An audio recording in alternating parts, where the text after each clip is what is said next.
बिस्मिल्लाहिर्रहमानिर्रहीम। Welcome to the G voice.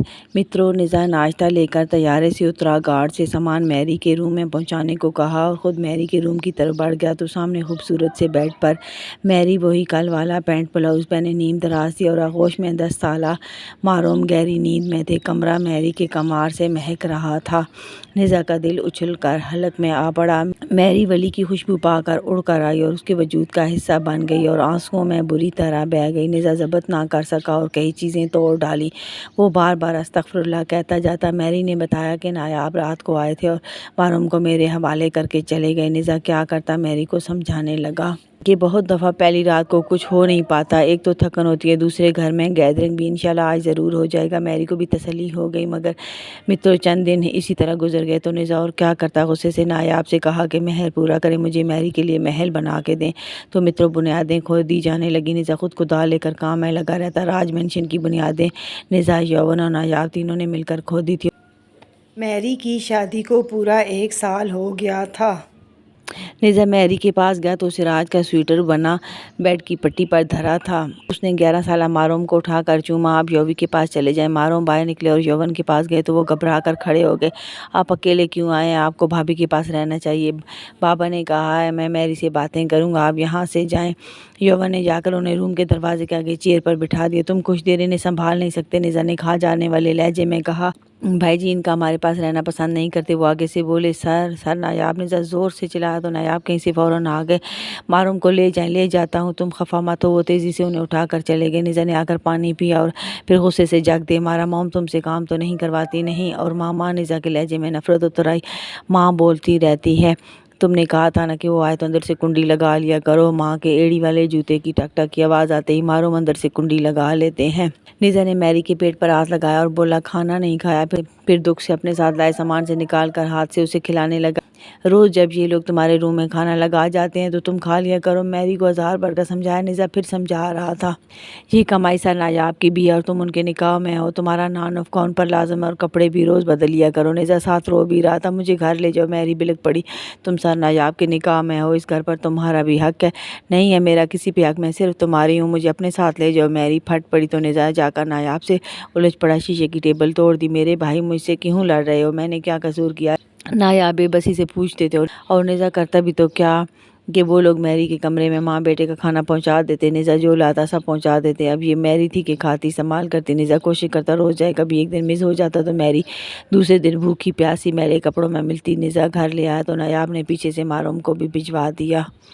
छोड़ो मेरी तलाक ले लो, चंद साल है, राबेल से मेरा निकाह कर देना। नायाब गौर को ने उन्हें क्या पता कि बीवी भी कोई होती है, उसके हकूक भी होते हैं। निज़ा मुस्कुरा दिया। तलाक की बात ना कर रहा हो सर, नायाब मुझे बहुत प्यारे हैं, उनका बदल मुझे नहीं मिलेगा।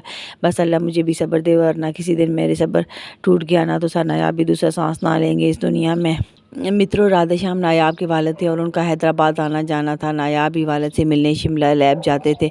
हफ्ते में 3 से 4 बार दोनों बाप बेटा की मुलाकात हो जाती थी। राधे श्याम हफ्ते में 1 बार राउंड पर भी सारे सेक्टर में जाते थे तो हैदराबाद भी राउंड लग। इसके अलावा दोनों बाप बेटा 1-2 बार रात का खाना भी इकट्ठे खा लेते थे। मारूम लेपालक थे। राधे श्याम की उनसे मुलाकात नहीं होती थी। नायाब मिलने पर उनका ज़रूर जिक्र करते तो राधे श्याम भी बेटे की खुशी के लिए शौरी लाशौरी तौर पर मारूम का ज़रूर पूछते। नायाब निज़ा से शेयर करते कि पापा मेरी खुशी के लिए इसे ही मारूम का ज़रूर पूछ लेते हैं। निज़ा मुस्कुरा कर कह देता, सर राब्तों के लिए पुल मजबूत करते रहना चाहिए। मारूम की इब्तदाई 5 साल तरबियत निज़ा ने खुद की और खूब बेस बनाई और इंग्लिश उर्दू लिखना बोलना सिखा दी कि वो 5 साल की उम्र में अच्छा खासा लिख और पढ़ सकते थे। नमाज कलमे और सूरतें भी ज़बानी याद थी। बहुत दफ़ा नमाज पढ़ते और कई दफ़ा ना भी पढ़ते, सोए रहते थे। अब किशन भी मारूम से मानूस हो गया था। वो भी लिखने पढ़ने में मदद कर देता। नायाब खुद भी पढ़ा देते और दूसरे ऑफिसर्स भी पढ़ाई में हेल्प करवा देते थे तो निज़ा मुतमईन था कि वो पढ़ रहे हैं। नायाब कभी तनबीह कर देते कि निज़ा मेरे बेटे की तरबियत से हाथ नहीं उठाना। निज़ा इकरार कर लेता कि वो हमेशा छौं की तरह रहेगा। नायाब मुतमईन रहते। नायाब ने विरासत के खाने में निज़ा किशन लिखवाया हुआ था कि मेरे बाद मेरा वाहिद वारिस निज़ा है और निज़ा ने विरासत के खाने में अपना वारिस वतन नारायण और बच्चों और वीरा उज्जवल का वाहिद वारिस नायाब को लिखवाया था। उज्ज्वल ने अपने वालिदैन के हयात में ही अपनी जायदाद और अपना वारिस निज़ा को लिखवा दिया था। उसकी हयात में ही उसकी सारी ज़मीन निज़ा के नाम मुंतकिल हो गई थी। राधे श्याम का हमारा उनसे कभी सामना ना हुआ था। ईद की ईद वो सलाम कर लेते कि नायाब शिमला की बजाय पूना ईद करते, तो राधे श्याम ईद पढ़कर बेटे से मिलने पूना जाते थे तो मारूम सामने आते और हाथ मिला लेते। वो हाथ मिलाकर कुछ रकम हाथ पर रख कर दुआ दे देते तो मारूम चले जाते और फिर बाप बेटे में बहस शुरू हो जाती। राधे श्याम इसरार करते कि भाई जी को ईद मिलने जाए। वो कहते वक्त निकाल के जाऊँगा। वो हमेशा दूसरे दिन निज़ा को अमरा ले जाते, दोनों ईद मिल आते। जबकि उज्ज्वल ईद पढ़ते साथ ही रिमल को अमरा ले जाता और उन्हें ईद मिलता। मुकेश जी, जलियान लोग और डची लोग, अक्खे लोग सब से ईद मिलकर आता। खड़े खड़े रिमल को सब बहुत ऑनर देते कि वो ब्रिटिश नजात थे और काबल सर्जन थे। उनकी बहुत इज्जत एहतराम की जाती। निज़ा के यहाँ भी सारा दिन मेहमानों का आना जाना रहता ईद वाले दिन। मगर अमरा राधे श्याम कुछ देर रुक कर चले जाते थे। मित्रों, बेला 20 मार्च 1969 को पैदा हुआ था और दिसंबर 1969 में मैरी की शादी हो गई थी। बुनियादें खोदी गई तो काम लगा और 2 साल के अंदर अंदर राज मेंशन की तामीर हो गई। निज़ा ने दोबारा सारा फर्नीचर बनवा के दिया। लकड़ी का सारा काम 1.25 लाख शीशम से पूरा हुआ। मित्रों, जब मेंशन का काम लगा तो मैरी मारूम के हमरा मुंशी जी के हमरा ताजदीन कस्बे में रहने लगी। तो पीछे से वतन राय ने मारूम के कपड़े जूते और मैरी के कपड़े जूते भी भेज दिए और कमरे में अपना बेडरूम सेट कर लिया। मैरी कपड़े जूते देखकर समझ गई तो निज़ा को बताया। निज़ा क्या करता है, यही कहा छोड़ो कसर सराया, वहाँ कई नस्लें पनप गई, अब तो मेंशन की आबियारी करना। वहाँ से मैरी को अपने जहेज़ की एक चम्मच ना मिली थी। निज़ा ने तामीर के बाद दोबारा से सारा सामान लेकर दिया। अपोलोन के यहाँ दूसरे बेटे की पैदाइश हुई। बेटे का नाम एनालिस रखा गया। तो नायाब उठाकर घर लिया और मैरी की गोद में डाल दिया। मैरी मुंशी जी के घर ही रहती थी। उसने निज़ा को बताया। निज़ा ने मुंशी जी को फ़ोन करके किसी औरत का दूध लगवाने को कहा। मैरी चुप हो रही कि शादी के बाद भी मैरी का साल हो गया था। कमारे बैठे रह जाने का सान्या निज़ा सह नहीं पा रहा था। हफ्ते बाद मुंशी जी के बेटे टली के यहाँ उनके बेटे की विलादत हुई तो इनाल को वो दूध पिलाने लगी। बेटे का नाम सुखी रखा गया। सुखी और इनाल हमें थे। राधे श्याम रोज़ काम चेक करने आते थे। निज़ा फर्नीचर सेट करवा रहा था। मेंशन की तज़य्युन और आराइश के लिए डिज़ाइनर आए हुए थे। वो काम में लगे थे कि असर के बाद राधे श्याम और सुनील भी आ गए। मगरिब के बाद 16 साल मारूम आया और राधे श्याम ने कई सालों बाद उन्हें देखा था। बाबा मामा को इन सवालों की समझ नहीं आ रही तो आप करवा दें, वो निज़ा से बोले। निज़ा चूम कर लेकर बैठ गया और सवाल देखने लगा। राधे श्याम काम में लगे थे कि पारस निज़ा से वो बच ना सके। उन्होंने मारूम को 2 बार देखा कि मारूम बड़ी मार्वलस पर्सनैलिटी थे और शफाफ दूध की तरह रंग था। यूनानी नैन नकश थे और काफ़ी सेहतमंद थे। निज़ा सवाल करवा के मारूम को उठाए साथ रूम में लेकर कुछ देर बाद आवाज़ देकर बोला, शाम अंकल ज़रा अगर आयल दे दे। राधे श्याम ने आयल की शीशी उठाई तो नायाब ने हाथ से फ़ौरन ले ली। मैं पकड़ा देता हूँ कहकर वो आयल लेकर निकल गए। राधे श्याम फिर काम में लग गए थे। पापा को क्यों आर्डर दिया महाराज ने, जानते भी हो मारूम को उरियाँ किसी और ने नहीं था। वो कुछ खफकी से बेटे का जवान जिस्म चूम कर निज़ा से बोले। मारूम उस वक्त निज़ा की आगोश में बेलिबास थे। निज़ा ने बढ़कर नायाब की गर्दन का बोसा लिया। स्वीट सर पालनदा कहा करते थे अपनों से या की जाए तो बेगाने निकल जाते हैं। वो आपके वालिद हैं तो मारूम के दादा, तो क्या आप इस रिश्ते से इनकारी हैं? निज़ा, मैं इनकारी नहीं हूँ पर मेरा ओढ़ना बिछोड़ना सिर्फ तुम हो। मैं हर उस नाते से डरता हूँ जो तुम्हारे और मेरे दरमियान दीवार बने। नायाब बेचैन हो गए थे। सर मारूम जवान हो रहे हैं, मुझे पहले ख्याल आया ही नहीं। उज्ज्वल था, माना कि उसकी बीमारी थी मगर उसका संग सिर्फ बेफिक्री था कि उसने सबकी संभाल कर रखी थी। मुझे नहीं पता था कि माइकल के ख़ानदान वालों को क्या भेजना है। विक्टर डैड फ़ोन पर उज्ज्वल से उलझ थे कि पहले का सामान धरा है फिर भेज दिया, मैं कहाँ संभाल करूँ। उज्ज्वल हंस कर कहता, डैड बांटते हैं लोगों में, अब जिम्मेदारियों के बोझ का पता चला है कि उज्ज्वल सही लड़ता था मुझसे। राधे श्याम अंकल ने एक बेटा पैदा किया जिसकी संभाल नहीं हुई, जैसे तैसे पल गया मगर बाप ने बेस बनाई कुमारों से अलग करने के लिए, तालीम के लिए फ़ार्म भेज दिया। उस एक संभाल में आपका जीवन संवर गया। ज़रा सोचें, आप किसी और फील्ड में होते हम मिल सकते थे। नहीं ना, नायाब ने बाहों में कसकर लिपटा लिया। निज़ा, फिर ऐसा मत कहना, हम तुम तो एक दूसरे के लिए बने हैं। मैं तुमसे अलग रहकर भला ज़िंदा रह सकता हूँ? नायाब एकदम रो पड़े। निज़ा जानता था कि वो सच्चे खरे हैं, रैब से पाक है, इसलिए वो ज़्यादा उनसे बहस नहीं करता था कि वो एकदम हल्कान होने लग जाते थे। सो निज़ा ने बहला ही लिया। जल्दी निज़ा रात घर काम जाता था, वो काम में लगे रहते थे तो थक कर वो राधे श्याम के पास लेट गया। नायाब ने छूट दे दी मेरे पास आने की। वो मुस्कान से बोले, मैं किसी का बंदा थोड़ी हूँ। निज़ा कहकर उनके सीने से लिपट कर मित्रों नींद में जाने से पहले निज़ा उन्हें बावर करा चुका था कि जवानियाँ सिर्फ संभाल ही नहीं तहफ़्फ़ुज़ भी मांगती हैं। हम जीते जी ज़रूरियात से बंधे हैं। उज्ज्वल था तो बेफिक्री थी कि बच्चों के साथ मैरी रिमल की भी संभाल करता नहीं रहा तो नागहानी आफत टूट पड़ने वाली बात हुई है। मेरे साथ खुद ही पी गया हूँ। सर नायाब से कहूँ तो वो हल्कान होने लग जाते हैं और राधे श्याम समझ गए। सुबह हुई भी नायाब बिस्तर से उठ भी नहीं पाए थे कि राधे श्याम मारूम को नहला चुके थे।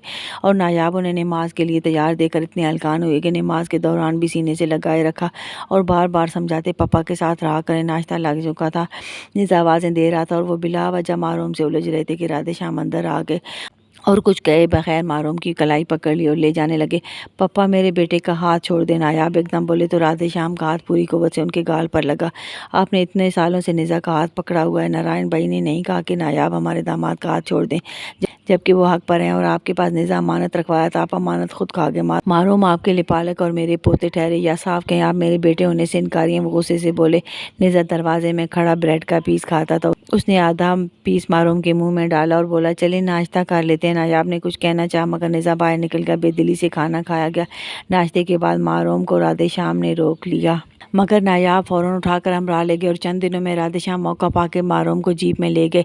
नायाब को पता चला तो जैसे कुरान मचा दिया कि मेरा बेटा किधर है। राधे श्याम ने उन्हें कॉलेज डॉक्टर पाल के साथ दाखिल करवा दिया था। निज़ा घर पढ़ाता और इम्तिहान दिलवाता था। नायाब ने फ़ौरन मुकेश जी को कॉल कर दिया कि मैं जिरगा बुलवाऊंगा। नायाब को सबसे ज़्यादा निज़ा पर गुस्सा था कि वो खामोश था, मगर वो उससे कुछ कहते ना थे। मुकेश जी ने पंचायत बिठा दी। वतन नारायण निंदा जी और जलियान को भी बुलवाया गया। पाल उन लोगों को भी नोटिस किया, मगर उन्होंने वर्क ही पाड़ दिया कि हमारा मारूम से कोई तल्लुक नहीं। वतन नारायण ने कोई ख़ास तवज्जो ना दी। हाँ, जलियान तजब्ज़ुब का शिकार थे। निज़ा को फ़ोन किया और उसकी राय जानी। ठीक है, वो दादा हैं, बच्चे पर मर्जी चला सकते हैं, निज़ा कहता। पर निज़ा मारूम नाजुक मिजाज है, नायाब अलग नहीं करते। कॉलेज लाइफ टफ होती है पर निज़ा उनकी बात को काट देता है। उज्जवल के डैड वो इतना जवान था कि उसकी अथरी जवानी में मुझे कुछ सूझता नहीं था। वो नहीं रहा तो लगा है आसमान सर पर आ लगा है। मारूम से ध्यान हटेगा तो सर नायाब को भी रोज़ का कमारा जिस्म दिखाई देगा। निज़ा ने फ़ोन दे मारा। जिरगा बैठ कर नायाब संभल ही ना रहे थे। मारूम साथ लगे हुए थे और बार बार बाप को तसल्ली देते थे। निज़ा को नायाब ने फ़ोन करके बताया था। निज़ा ने तसल्ली दी कि मैं कैडेट्स को काम देकर आ जाऊँगा। कार्रवाई शुरू की गई। जिरगा चौंके नायाब ने बुलवाया था तो नायाब ने जिरगोई को भी बोलने का मौका ना दिया और ख़ुद ही खड़े होकर मारूम की पैदाइश पालने से लेकर सारे हालात बता दिए और बता दिया मेरा वाहिद वारिस निज़ा किशन है। निज़ा भी पहुंच गया। वो नायाब को सैल्यूट करके मारूम के साथ बैठ गया। कॉलेज की इंतज़ामिया भी थी। मारूम का दाखिला हो गया था। मरियम ने राधे श्याम की तरफ से कहा कि दाखिला हो गया और नायाब हकीकी बेटे होने के नाते से मारूम उनके पोते हैं और बाप दादा वारिस होते हैं। मेरा निज़ा के अलावा कोई वारिस नहीं। नायाब गुस्से से बोले। मरियम, वतन नारायण, निंदा जी कुछ देर आपस में बहस करते रहे तो मरियम कहने लगी सरपंच जी, राधे श्याम पोते के वारिस है। नायाब नहीं मानते तो दूसरी सूरत में मनकूला गैर मनकूला हर किस्म की प्रॉपर्टी से निहा कर दिया जाएगा। माई फुट, मुझे कुछ नहीं चाहिए। नायाब ने मारूम को एकदम उठा लिया था। Relax dear sir. निज़ा ने हाथ पकड़ लिया। नायाब एकदम बैठ गए। निज़ा, मैं सब कुछ छोड़ दूंगा, मुझे सिर्फ तुम चाहिए, हम दोनों पूना रहेंगे। वो घबराहट से बोले हम इकट्ठे रहेंगे इंशाल्लाह, हमें मौत ही जुदा करे तो करे। ना आपको मुझसे कोई छीन सकता और ना मुझको आपसे कोई अलग कर सकता है। नायाब उसे करीब खींच रहे थे बार बार और वो सख्त इज़्ज़राब का शिकार थे। निज़ा, डैड ने तुम्हें मेरे पास अमानत रखवाया था। बेख्तियार उनके मुंह से निकला तो स्वीट सर, ये आपका नहीं आपके डैड का कसूर है। वो पहले आपको इस काबिल बनाते तो तब पारस आपके हवाले करते, आपने फिर पारस से अपना ही सोना बनाना था। निज़ा मुस्कान से बोला। मुकेश जी ने खनकार कर मुतवज्जा किया कि जिरगे पर सन्नाटा छाया था। सरपंच ने बाप की बर्तरी के साथ दादा की बर्तरी भी जताई। मैं नहीं मानता किसी की बर्तरी को। नायाब एकदम बोले। वतन नारायण ने राधे श्याम को इशारा किया तो वो बोल उठे, ठीक है नायाब, आप हमारी बर्तरी नहीं मानते तो मैं भी आपको अपना बेटा नहीं मानता। बस बस बहुत हो गया। प्रोफेसर साहब वापस लें अपने अल्फाज। उज्जवल की जवान मैयत कब्र में उतारने के बाद भी मुझ में इतना दम है कि अकेला नारायण खानदान को लिताड़ सकूं। दादा की खाना पूरी करनी है ना, उसके लिए हमारी माँ को गाली देना ज़रूरी तो नहीं। निज़ा एकदम तब क्या था। राधे श्याम ने फ़ौरन माजरत की। मरियम ने तेज़ी से राधे श्याम की DNA रिपोर्ट मुकेश जी के आगे रख दी। ठीक है सरपंच जी, मैं निज़ा किशन प्रोफेसर राधे श्याम की मारूम के वारिस होने की तस्दीक करता हूँ और मानता हूँ। निज़ा किशन सर नायाब अहमद के साथ साथ प्रोफेसर राधे श्याम भी मारूम के वारिस हैं। निज़ा ने नायाब का हाथ पकड़ा और जाने लगा कि राधे श्याम जल्दी से बोले। और निज़ा, जो इनाले से मारूम के लिए पालक हैं वो आप उनके भी दादा हैं। निज़ा कहकर बाहर निकल गया। पीछे से वतनान के कहने पर मुकेश ने रीडर को दौड़ा दिया। निज़ा नायाब मारूम के हमरा हेलीकॉप्टर में बैठ रहा था कि रीडर पहुंच गया। निज़ा ने साइन कर दिए। निज़ा खामोशी से दोनों को कस्बे में उतार कर चले गए। बाबा से नाराज़ है, निज़ा ने मारूम को बिस्तर पर डालते हुए कहा। मारूम भरी आंखों से देखने लगे। निज़ा झुकाया और सारे आंसू चूस लिए। रोम पुत्र उज्जवल की जवानी में दिखाई ही नहीं देता कि रोज़ इतने सालों से निकाह में होने के बावजूद कंवारी बैठी है। आज मतलब खुद ब खुद समझ आ गया कि कंवार पीने वाली आंखों पर जवान बेटे की जवानी की पट्टी बंधी है। मारूम चीख मार कर निज़ा से लिपट गया। निज़ा को भी बहुत रोना आया कि वो ज़िंदगी भर बाप बेटे के दरमियान ना आया था और वो जानता था नायाब के घाव पर मरहम बनने के लिए निज़ा को काफ़ी मेहनत करना पड़ेगी। मित्रों, राधे श्याम अब मुस्तकिल राज मेंशन में ही रहने लगे। सुबह मारूम को कॉलेज छोड़कर शिमला जाते और छुट्टी के टाइम खुद ही आ जाते और कॉलेज से दोनों को पिक कर लेते। पाल भी हमरा जाते, उनका घर भी साथ बन गया था। मित्रों, पाल अंजम खान के बेटे थे और अंजम खान का तलक नेपाल से था। उनका घर भी साथ बन गया था। जल्द नायाब को भी अपनी गलती का एहसास हो गया और बाप से माफ़ी मांगी और कहा, आप छुट्टी टाइम ना आया करें, मैं खुद छोड़ जाया करूँगा। राधे श्याम नाल पर भी बहुत शफकत बरते, उन्हें नहला देते, दूध पिलवाने ले जाते, सुखी को भी उठाए रखते।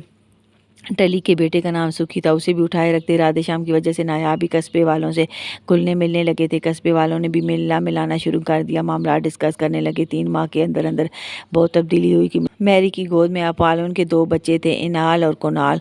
मारूम राधे श्याम से बहुत ज़्यादा मानूस हो गए और समझ गए कि दादा हैं जो जान छिड़कते हैं तो घर आते ही उनसे अलग ना होते। इनाल कुनाल भी जैसे राधे श्याम पर आशिक थे और दादा के साथ साथ रहते थे। मारूम को जिस मकसद के लिए नायाब से अलग किया गया था वो पूरा ना हुआ था तो निज़ा बहुत उखड़ा रहता था।